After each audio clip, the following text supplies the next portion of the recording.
बाहर भी दुनिया में जानते हैं सब। और एक रुका हुआ फैसला से हमने सही मायने में साथ साथ काम करने की शुरुआत की थी।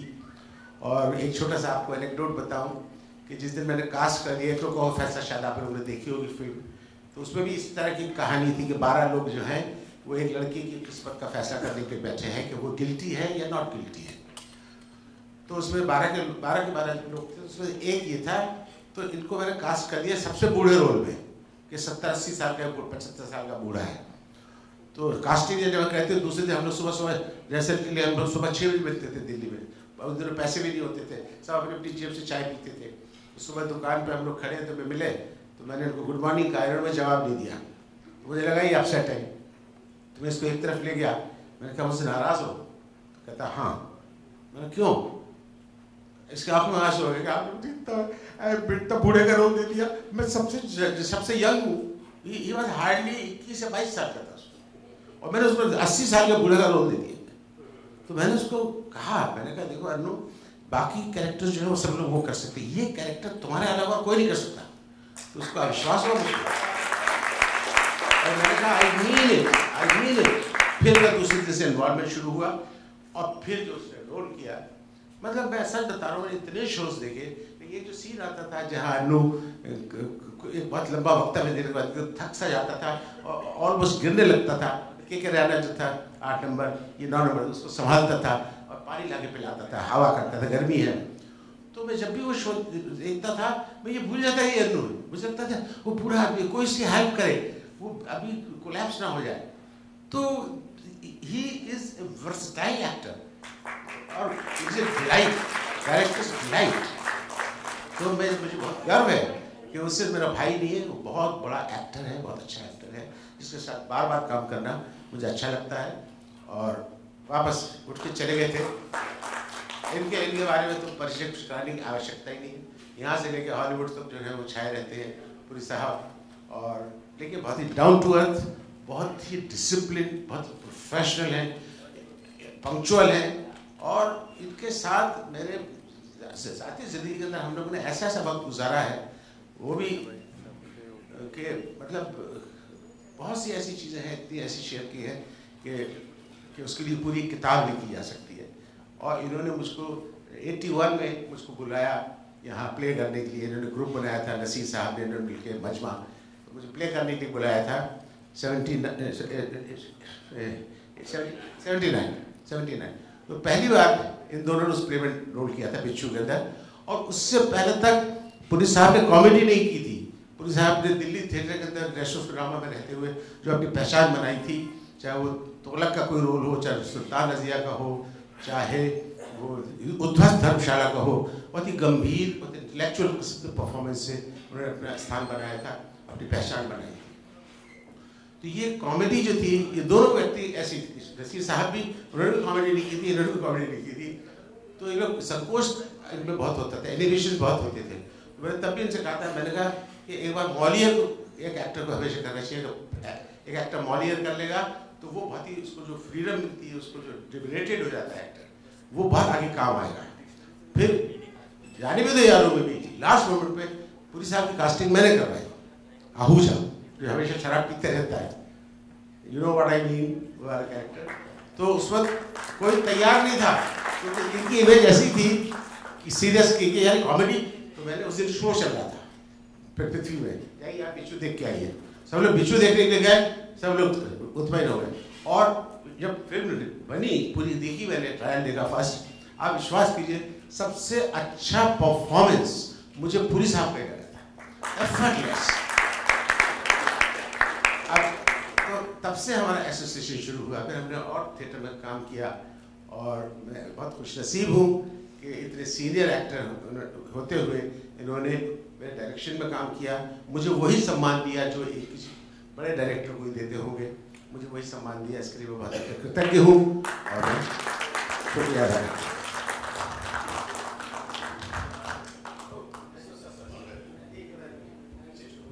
और एक हमारे मेरा एक जो बहुत ही सरप्राइज एक्टर वो है कमाल का, कि हमें चाहिए था इसमें जो मेन कैरेक्टर है वो एक सोल्जर है मामूली सा, और वो आर्मी में असिस्टेंट कुक है बेचारा। और वो जो शुरुआत फर्स्ट शॉट आता है कि जागिया है, उसमें नारा लटक रहा है बेचारा, गलती से वो लैंड माइन के ऊपर बैठ गया रिलीव करने के लिए अपने आप को। तो उसको तो पूरी तो कहानी, पूरी शुरुआत जो होती है वो इसी के माध्यम से होती है, और क्लाइमैक्स में भी इसी पे इन दोनों पे होता है। विजय कश्यप ये उधर के कुक है पाकिस्तान साइड के, और ये इंडियन साइड का असिस्टेंट कुक है। तो बहुत खूबसूरत रिलेशनशिप इन दोनों की है जो आपके आंखों में आंसू ले आएगी। तो इसकी कास्टिंग भी ऐसे हुई, मैं नेशनल स्कूल ड्रामा की रेपेटी कंपनी के साथ मैं प्ले कर रहा था, और ये कैजुअल 1 साल के लिए उससे काम किया था, तो मैंने इसको वहाँ डिस्कवर किया। फिर उसके बाद जब कास्टिंग करने लगे तो दिमाग में और भी बहुत सारे थे, सब कुछ थे, शाहिद कपूर तक था, लेकिन फिर ये सोचा कि नहीं, ये कैरेक्टर जितना अननोन फेस होगा, जितना सिंपल टन होगा, तो वो उतना ही अच्छा होगा। और उसमें एक बहुत बड़ी शर्त ये भी थी कि मैं चाहता था कि हमारा जो ये कैरेक्टर है जिसका नाम राजू है, राजवीर सिंह चीमा, उसको पंजाबी भी आता। तो इसकी फर्स्ट चॉइस मेरी थी पंकज कपूर, वो अवेलेबल नहीं थे, तो दूसरे एक और एक्टर जफर सेंचुरी, और तीसरा ये क्योंकि पंजाबी, और दूसरी बात ये नेशनल अपना चंडीगढ़ ड्रामा डिपार्टमेंट से ये MA किया है सर, ड्रामा डिपार्टमेंट है हमारा। वो तो हमारा पर्सनल मैटर है यार, हम क्यों रिवील करें, तो हमारी घरेलू बात है।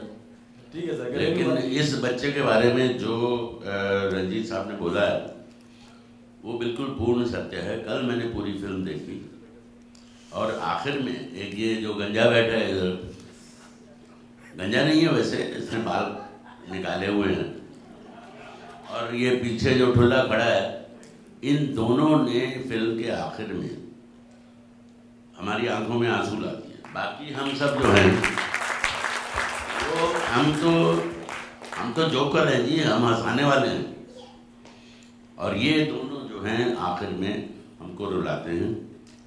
और ये जो पूरा खाना बाना है ये इस सफ़ेद बालों वाले का है। ये जो है, ये जड़ इसकी जो लगाई है वो इन्होंने लगाई है, क्योंकि हर फिल्म की जड़ जो होती है वो होता है writer.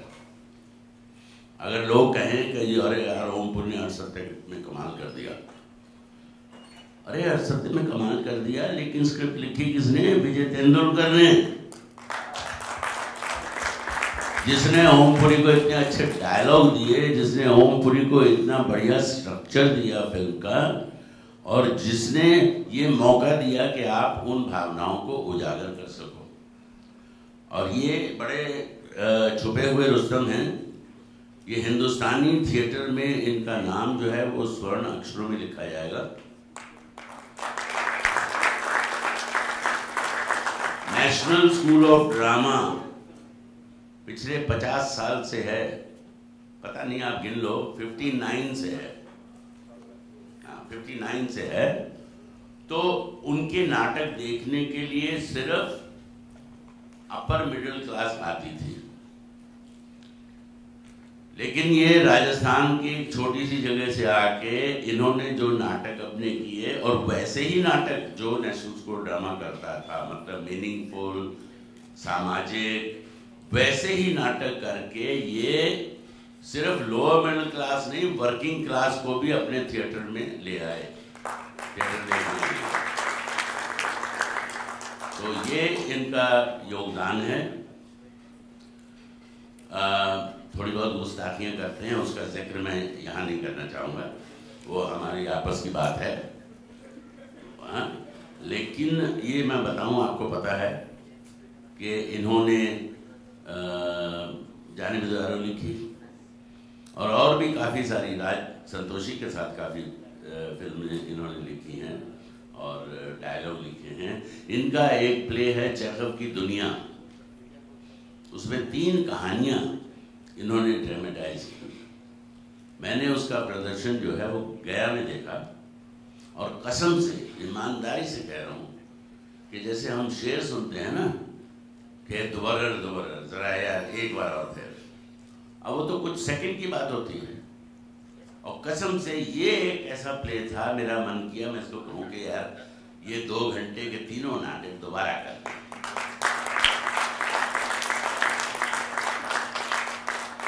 It it was really that good. ये जो परिवार है, ये छोटा डमरू, ये बड़ा डमरू, ये छोटी डिमरी, ये बचपन में इतनी सी थी, रति अग्निहोत्री नहीं कहना आता था इसको, रति गगनोत्री बोलती थी ये। हाँ, दोबारा जरा यार एक बार और फिर।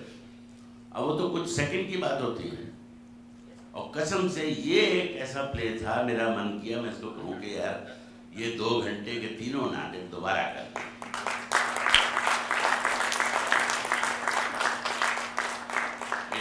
It was really that good. ये जो परिवार है, ये छोटा डमरू, ये बड़ा डमरू, ये छोटी डिमरी, ये बचपन में इतनी सी थी, रति अग्निहोत्री नहीं कहना आता था इसको, रति गगनोत्री बोलती थी ये। हाँ, अति अग्निहोत्री। हाँ जी, तो ये अब इस फिल्म की प्रोड्यूसर भी हैं और एक्टिंग भी करती हैं, और माया देवी को भी इन्होंने खूब निभाया, जिनको हंसना नहीं आता है जी। तो बहुत, और ये सरदार जी जो हैं, ये फिल्म में सरदार जी हैं, मेरे मित्र, गंभीर मित्र बेंजामिन गिलानी साहब, तो मैं सरदार, ये पगड़ियाँ भूल आए हैं घर पे।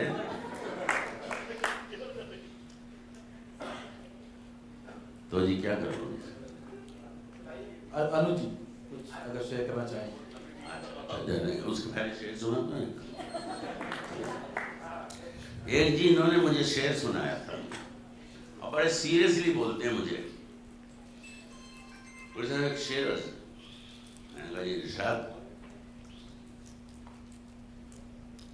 बोले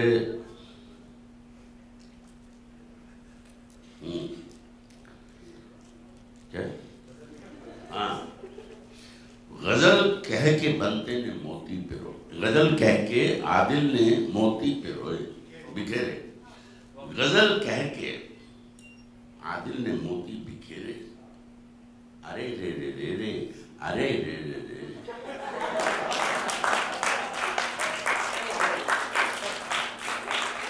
तो मैं 2 मिनट चुप रहा, मैंने कहा रंजीत साहब जरा इसका पंजाबी तर्जुमा सुनिए। मैंने कहा गजल कह के बनते ने मोती प्योए, गजल कह के बनते ने मोती प्योए, ओए होए होए होए ओए होए।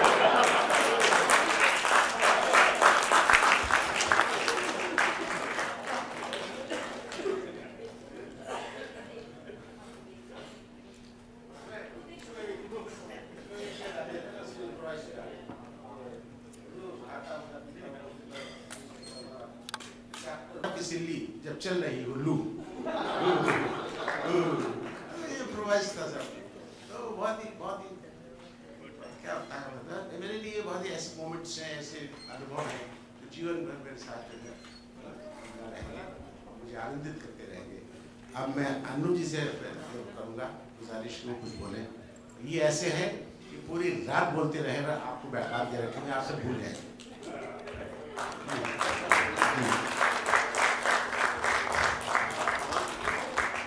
ऐसा ही बात करने का मिलता है। क्या आपके अनुभव जानना चाह रहे हैं? अंग्रेजी में वो एक कहावत है ना, all well that ends well.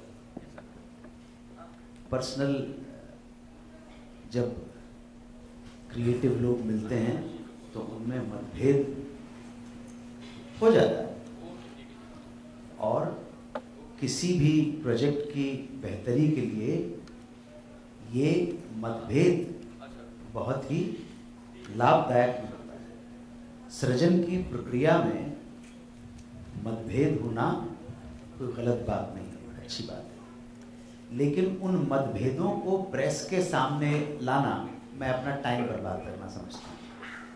हम में मतभेद था कि नहीं था, क्या एक्सपीरियंस हुआ कि क्या एक्सपीरियंस नहीं हुआ, अल्टीमेटली जनता या प्रेस वो देखेगी जो सामने इस फिल्म में जय हो डेमोक्रेसी में आएगा। हमारी जनता, हमारे दर्शक हमारा मूल्यांकन केवल हमारी स्कृति के आधार पर करेंगे, फिल्म के आधार पर करेंगे। हमने किस रोल को करते वक्त कितना हंसे और किस रोल को करते वक्त कितना रोए, इसको जनता से कोई मतलब नहीं रहता। अगर हमारे दो जो मुख्य किरदार हैं,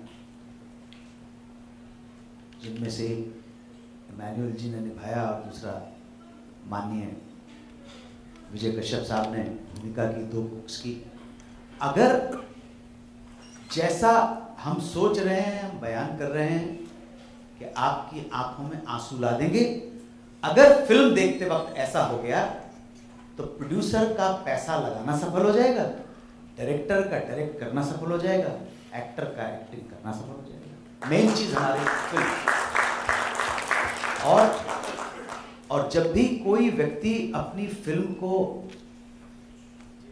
बयान करने लगता है, एक्सप्लेन करने लगता है,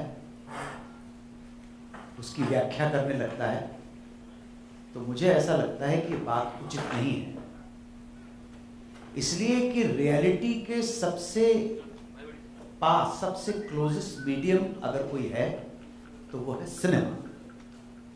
थिएटर में 2 एक्टर खड़े हो जाएं, उन्होंने कहा हम पेड़ हैं, जनता मान लेती। थिएटर मेक बिलीव का वर्ल्ड है, लेकिन सिनेमा उससे 10 कदम आगे बढ़ गया है। सिनेमा में आप नीम का पेड़ दिखाकर किसी कैरेक्टर से ये नहीं कहलवा सकते कि पीपल के पेड़ के नीचे कन्हैया बैठ के बांसुरी बजा रहे थे और कन्हैया के हाथ में हो मृदंग। रियलिटी के सबसे ज्यादा नजदीक जो मीडियम है वो है सिनेमा।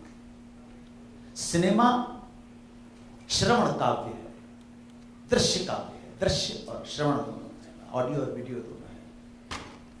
बस इसमें खुशबू ही नहीं महसूस होती है और हवा ही महसूस नहीं कर सकते हैं आप। वो भी आयोजकों ने आयोजन कर लिया है कि अगर फ्लैप्स खोल दिए जाएं एयर कंडीशन के तो वो हवा के खुशबूदार झोंके भी आप तक पहुंच पाएंगे, ऐसी बात नहीं है। तो इस मीडियम को एक्सप्लेन करने की कोई ज़रूरत नहीं है, सब लोगों का श्रम है। हमारे जो तो प्रोड्यूसर बैठे हुए हैं, श्री भुल्लर साहब जिन्होंने पैसा लगाया है, भुल्लर एंड भुल्लर ब्रदर्स, पैसा लगा है और ये सोच के लगाया है। ये पैसा तो आती का खंडाला वाले में भी लगा सकते थे, ऐसी बात नहीं है, लेकिन कभी कभी जब धनवान व्यक्ति होता है और उसके हृदय में समाज के प्रति मनोरंजन माध्यम को अपनाकर कुछ बड़ा काम, कुछ रेलेवेंट काम, ऐसा काम जो समाज को लाभान्वित कर सके, अगर इच्छा जाग जाती है तो वो बहुत अच्छी बात होती है। और हमको प्रार्थना करना चाहिए कि समाज के जो वर्ग के धनी लोग हैं, जो पैसे वाले हैं, उनके मन में समाज के प्रति किसी भी माध्यम को पकड़ के सेवा भाव जब आएगा तब ही हम कह सकते हैं। अभी तो हम एक सटायर, एक व्यंग बना रहे हैं, हमने विनोद प्रियता का हास्य रस का सहारा लिया है जय हो डेमोक्रेसी बनाने में, लेकिन जब वो जो एक कविता है ना निदा फाजली की, गरज बरस प्यासी धरती को फिर पानी दे मौला, चिड़ियों को दाने बच्चों को गोधानी दे मौला, 2 और 2 का जोड़ हमेशा 4 कहाँ होता है, सोच समझ वालों को थोड़ी नादानी दे मौला, और फिर रोशन कर जहर का, फिर रोशन कर का प्याला चमका नई सलीबें, या एक शेर है उसमें के तेरे होते कोई किसी की जान का दुश्मन क्यों हो, जीने वालों को मरने की आसानी दे मौला। ये समाज, ये डेमोक्रेसी, ये प्रजातंत्र का स्वरूप तभी अपनी समग्रता को प्राप्त करेगा जब धनवानों के मन में समाज के प्रति भाव जागेगा, सेवा का। और ये देश तब अपनी ऊंचाइयों को छुएगा, ये देश अपनी खोई हुई गरिमा को तभी प्राप्त कर सकता है जब इस देश के लोगों के हृदय में अपने अधिकारों से ज्यादा अपने कर्तव्यों के प्रति जागरूकता आएगी, और तब ये देश ऊंचाइयों को छुएगा जब इस देश में अनुशासन और ईमानदार जो आदमी है उसका सम्मान होगा। कबीर ने 600 साल पहले लिखा था कि कबीरा कलयुग कठिन है, साधु न मिलिया कोय, चोर उचक्के मस्खरे तिनको आदर होए। आज जितना बड़ा गुंडा है, जितना बड़ा मस्खरा है, जितना बड़ा चोर है, वो उतना ही ज्यादा सम्मानित है। इस भारतवर्ष की भूमि पे जो अच्छे हैं, जो नेक हैं, जिनके हृदय में अपने समाज और मातृभूमि के प्रति समर्पण की भावना है, उनको सम्मान मिले, उनके हाथ में सत्ता है, वो लीड करें इस देश के लोगों को, तब भारत अपनी खोई हुई गरिमा को प्राप्त कर सकता है। लेकिन फिलहाल हम जब जय हो डेमोक्रेसी की बात करते हैं तो हम डेमोक्रेसी के उस रूप को सामने लाने की कोशिश कर रहे हैं जिस रूप से आप सब वाकिफ हैं बहुत अच्छी तरह से। ऐसी बात नहीं है कि आप वाकिफ नहीं हैं। बड़ी विडंबना है इस कंट्री की कि इस कंट्री के पॉलिटिशियन आपको डिवाइड करते हैं। बड़ी विडंबना है इस कंट्री की कि इस कंट्री के पॉलिटिशियन आपको डिवाइड करते हैं और टेररिस्ट आपको यूनाइट करते हैं। ये बड़ी विडंबना है इस कंट्री की। ये बड़ी विडंबना है इस कंट्री की कि यहां स्कूल में पढ़ने वाली हमारी बहन बेटियों को सिखाया जाता है कि डोंट गेट रेप्ड, लेकिन यहां पढ़ने वाले बालकों को यह नहीं सिखाया जाता है कि डोंट रेप। बड़ी विडंबना है इस कंट्री की। ये कंट्री कमाल की है।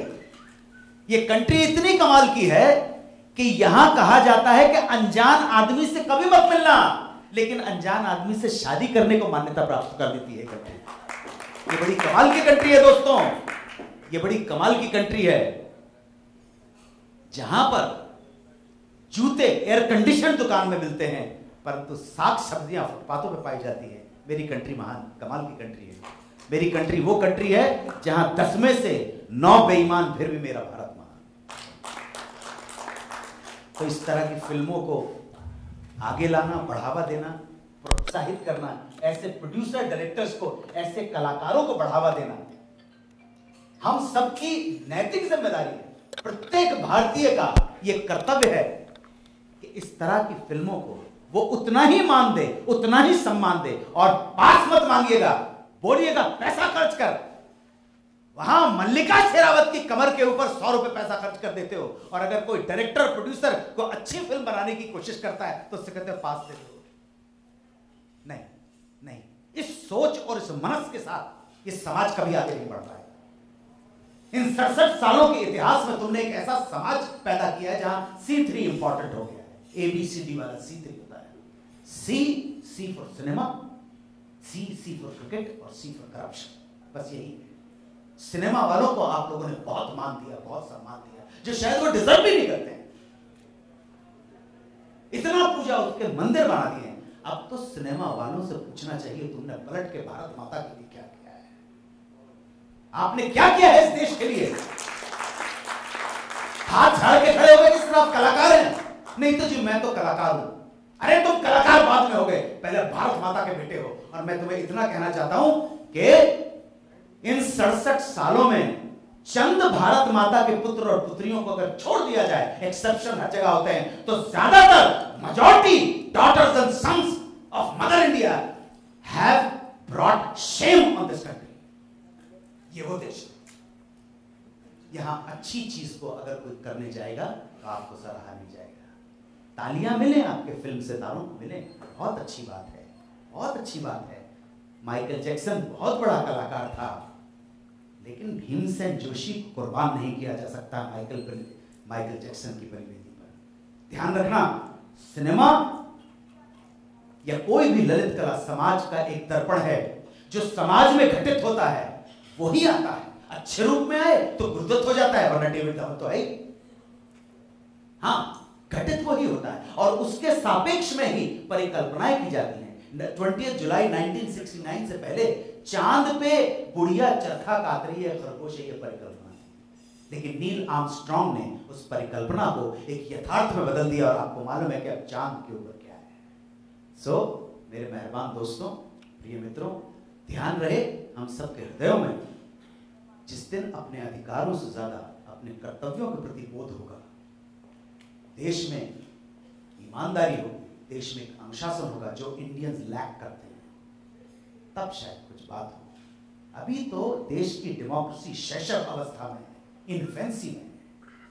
उसी इन्फेंसी की वजह से जय हो डेमोक्रेसी के अंदर जो भी कमेंट्स दिए जाते हैं उसको थोड़ा सा विनोद और हास्य का रूप दे देते हैं। हमारी फिल्म सटायर के रूप में एक कॉमेडी है, लेकिन ये वो कॉमेडी मत समझिएगा। कॉमेडी के माध्यम से बहुत बड़ी बात कहने की कोशिश की गई है।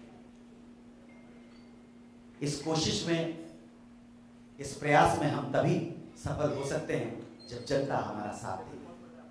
हम प्रार्थना कर सकते हैं, हमारे पास बड़े बड़े दावे नहीं है, हमारे पास कोई शाहरुख खान, अमिताभ बच्चन और आमिर खान नहीं है, हमारे पास तो कुछ कलाकार हैं जो सृजन करते हैं, कला और कुछ नहीं। हमारे पास कोई नाम नहीं है, हमारे पास तो 50 करोड़ की पब्लिसिटी का भी नहीं है, हमारे पास तो हमारी कला है। हमें ऐसा मौका मिलना चाहिए। आपने बड़े बड़े गधों को मौका दिया है, अभी दे दीजिए। हम सब तरस रहे हैं, हम सब तरस रहे हैं मेरे भाई, डिजर्व करते हैं, हम भी डिजर्व करते हैं, ऐसी क्या बात है। बेचना तो हमें भी आता है, लेकिन कोई है, एक बोध है, यार कुछ अच्छा करना है यार, अच्छा करना है यार, ऐसा गंदा काम नहीं करेंगे यार, पैसे के लिए बिकेंगे नहीं।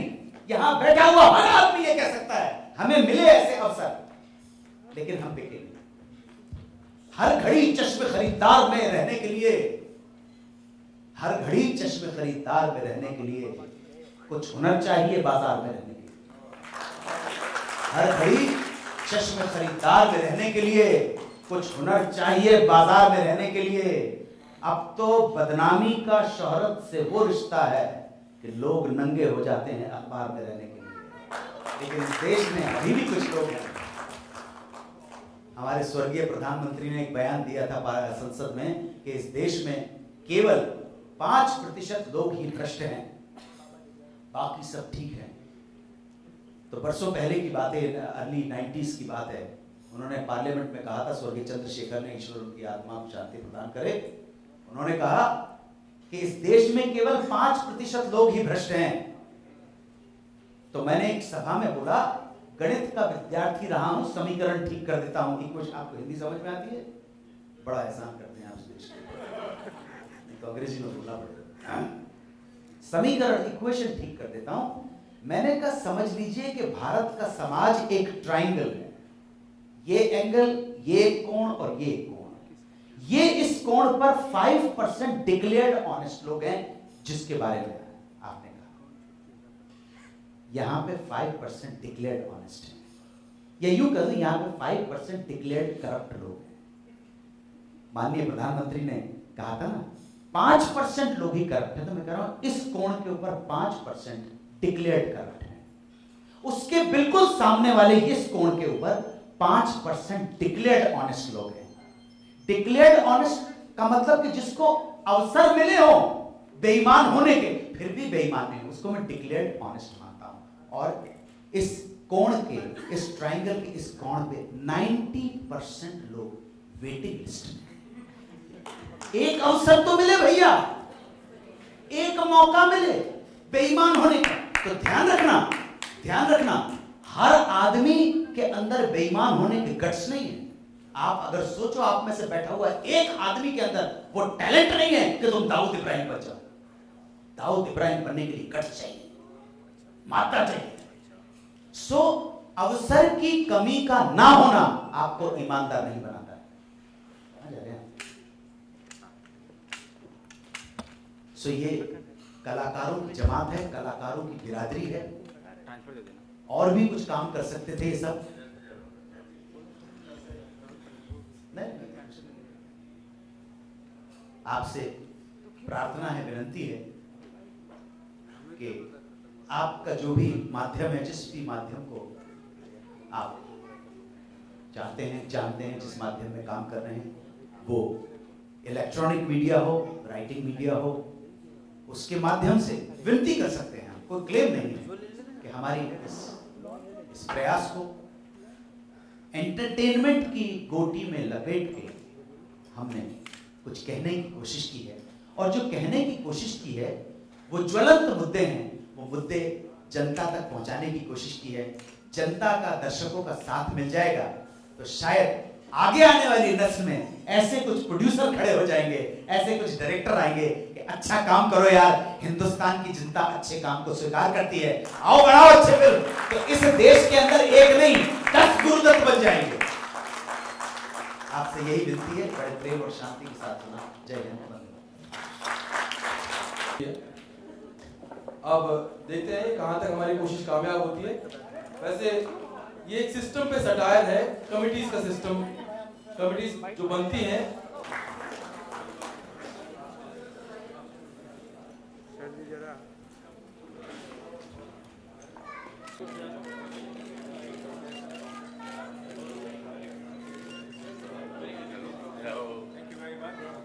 Thank you.